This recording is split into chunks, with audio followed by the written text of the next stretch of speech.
کہ خبردار کل اگر تم نے جرائم کیے ہیں انہی کو کٹہرے میں لانا ہوگا. چھوٹی چھوٹی باتوں پر تو اتنے بڑے بڑے کیسز بنا لیتے ہیں. صفاقی کی اور داستان کیا ہو سکتی ہے؟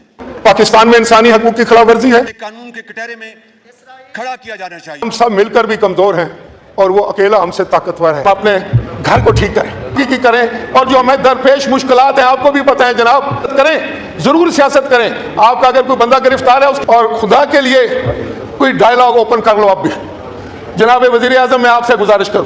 السلام علیکم ناظرین اکرام, آپ کی ویڈیو دیکھیے پھر اس پر ڈیٹیل میں بات کرتے ہیں. انسانیت پر یقین رکھتا ہے, جو انسانیت کی قدروں پر یقین رکھتا ہے, جو انسانی حقوق پہ یقین رکھتا ہے, آج اس کا دل دکھی ہے.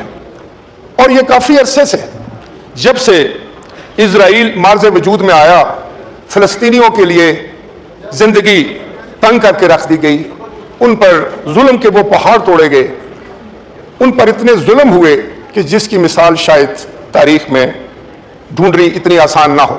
اسرائیل طاقتور ہے اور اس کے حواری بہت ہی طاقتور. اس کے پیچھے جو لوگ کھڑے ہیں, جو ممالک کھڑے ہیں, ویسے تو انسانی حقوق کی بات کرتے وہ تھکتے نہیں. چھوٹی چھوٹی باتوں پر تو اتنے بڑے بڑے کیسز بنا لیتے ہیں, اتنے بڑے بڑے ان کے دعوے ہوتے ہیں کہ انسانی حقوق کی وہاں پر خلاف ورزی ہوگی, انسانی حقوق کی وہاں پر خلاف ورزی ہوگی. وہ جانوروں کی حقوق کی خلاف ورزی کی بات کرتے ہیں, وہ انوائرمنٹ کی بات کرتے ہیں. لیکن افسوس, صد افسوس کہ اسرائیل جس بےایمانہ طریقے سے, جس خوفناک انداز سے, جس ظلم کے ساتھ وہ فلسطینیوں پر ظلم ڈھا رہا ہے, ان کا خون کر رہا ہے, خون کی ندیاں بہا رہا ہے, میں سمجھتا ہوں کہ جس طریقے سے آج اس گلوب کی, اس کرۂ ارض کی ساری انسانیت کو کھڑے ہو کر یہ بات کرنی چاہیے تھی, وہ نہیں ہو سکی. پاکستان میں انسانی حقوق کی خلاف ورزی ہے تو یہ کون سی, یہ کہاں کی انسانی حقوق کی علمبرداری ہے کہ ایک طرف تو خون بہایا جا رہا ہوں اور وہ کھڑے ہو کر کہتا ہے کہ جو کچھ میں نے کیا ہے میں نے ٹھیک کیا ہے, اس سے زیادہ بھی کرنا پڑا تو میں کروں گا, مجھے کوئی نہیں روک سکتا. یہ ہے پوری دنیا اس وقت ایک طرف اور چند ممالک ایک طرف. جناب اسپیکر, جتنا بھی دکھ کیا جائے اسماعیل ہانیہ کی اس شہادت پر وہ کم ہے, جتنی بھی اس کی مذمت کی جائے وہ کم ہے. لیکن میں یہ ایک بات یہاں ضرور اس ہاؤس کے سامنے رکھنا چاہوں گا کہ اگر ہم چاہتے ہیں کہ ہماری آواز میں طاقت ہو, جب ہم کوئی آواز بلند کریں, 25 کروڑ لوگوں کا یہ ملک ہے, ایٹمی طاقت ہے ہم, ہماری بات کیوں نہیں سنی جاتی؟ اس لیے نہیں سنی جاتی جناب اسپیکر, وزیر اعظم صاحب موجود ہیں, لیڈر آف دی اپوزیشن یا اپوزیشن کے رہنما اور زعماء یہاں موجود ہیں, کہ ہم بہت چھوٹے چھوٹے مسائل میں ہم نے الجھ کر اپنا سارا جو نظام تھا اس کو تباہ کر لیا. ہم کسی چیلنج کو بھی بحیثیت قوم قبول کرنے کے لیے تیار نہیں ہیں, ہم کسی بھی مشکل کو بحیثیت قوم کھڑے ہو کر اس کا سامنا کرنے کے لیے تیار نہیں ہیں. ہم نے اپنے آپ کو ایک ایسے گرداب میں پھنسا لیا ہے کہ ہمیں خود نہیں سمجھ لگ رہی کہ ہم کہاں پر ہیں اور کس طرح اس سے باہر نکلنا ہے. جناب اسپیکر, جب تک ہم اپنے پاؤں پر کھڑے ہونے کے قابل نہیں ہوتے, جب تک ہم معاشی طور پر طاقتور نہیں ہوتے, تعداد تو ہماری بہت زیادہ ہے, کتنی تعداد ہے اسرائیل کی, کتنی پاپولیشن اور کتنی آپ کی ہے, ارد گرد جو مسلمان ممالک ہیں ان کی کتنی آبادی ہے, کتنی طاقت ہے. لیکن سچی بات تو یہ ہے کہ ہم سب مل کر بھی کمزور ہیں اور وہ اکیلا ہم سے طاقتور ہے. بڑے بڑے قابل لوگ جو ہیں وہ اپوزیشن میں بھی بیٹھے ہوئے ہیں, بڑے بڑے اچھے قانون دان بیٹھے ہوئے ہیں, بڑے بڑے اچھے سیاستدان بیٹھے ہوئے ہیں, بڑے بڑے اچھے, میں سمجھتا ہوں کہ ہم سب لوگ پاکستان سے محبت کرنے والے لوگ ہیں. یہاں ایک ممبر بھی ایسا نہیں ہے, نہ ہاؤس کے اندر نہ گیلری میں بیٹھے ہوئے لوگوں میں سے, جو پاکستان سے ٹوٹ کر محبت نہ کرتا ہو, جو پاکستان سے عشق نہ کرتا ہو. لیکن اس کے باوجود کیا ہے, پوری دنیا کو پتہ چلے گا کہ یہ 25 کروڑ لوگ ایک ہیں, یہ ایک ایٹمی طاقت ہے. پھر جب آپ اسرائیل کو کہیں گے کہ خبردار کل اگر تم نے یہاں پر بمبارڈمنٹ کی, کل اگر تم نے فلسطینیوں کا خون بہایا تو ہم اس کا بدلہ لیں گے, تو وہ سنے گا یہ بات, آج نہیں سنے گا. تو آئیں سب سے پہلے ہم اپنے گھر کو ٹھیک کریں, آئیں ہم اپنے گھر کو ٹھیک کریں اور خدا کے لیے کوئی ڈائلاگ اوپن کر لو. اب بھی جناب وزیر اعظم میں آپ سے گزارش کروں, you are at the helm of the affair, آئیں کوئی ڈائلاگ اوپن کریں, اپنے ملک کو بھی بچائیں اور ملت اسلامیہ کے لیے بھی طاقت بننے کی کوشش کریں.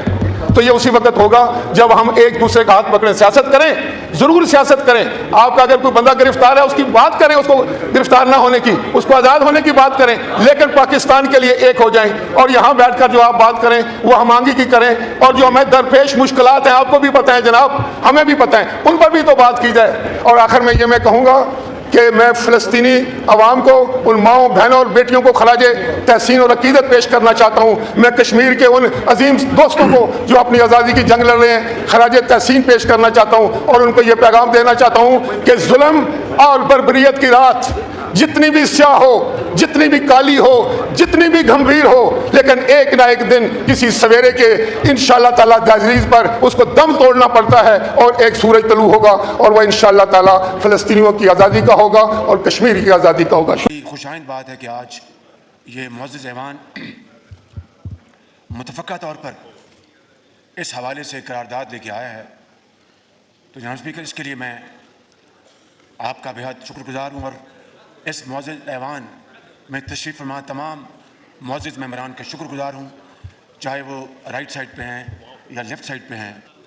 اور اسی حوالے سے میں تمام اتحادی جماعتوں کے ممبران کا اور ان کے سربراہان کا شکریہ ادا کرتا ہوں، جنہوں نے اس قرارداد کے حوالے سے اور کل بھی ایک اجلاس میں میری بھرپور انہوں نے مجھے گائیڈ کیا، اس کا میں آپ سب کا شکریہ ادا کرتا ہوں. اس واقعے میں جو بھی ملوث ہے جناب اسپیکر، اسے قانون کے کٹہرے میں کھڑا کیا جانا چاہیے.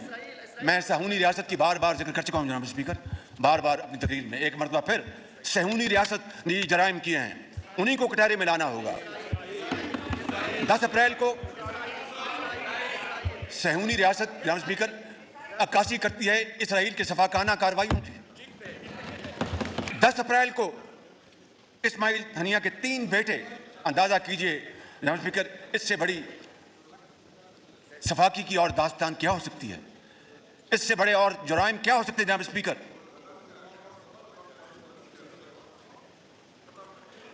کہ 10 اپریل کو اسماعیل ہنیہ شہید کے 3 بیٹے حزم، عامر اور محمد اور ان کے 4 پوتے اور پوتیوں، ان کو بھی شہید کر دیا گیا.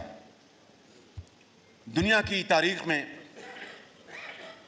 عصر حاضر کی تاریخ میں اس سے زیادہ ظلم اور زیادتی کی اور کوئی داستان نہ سننے میں آئی نہ دیکھنے میں آئی.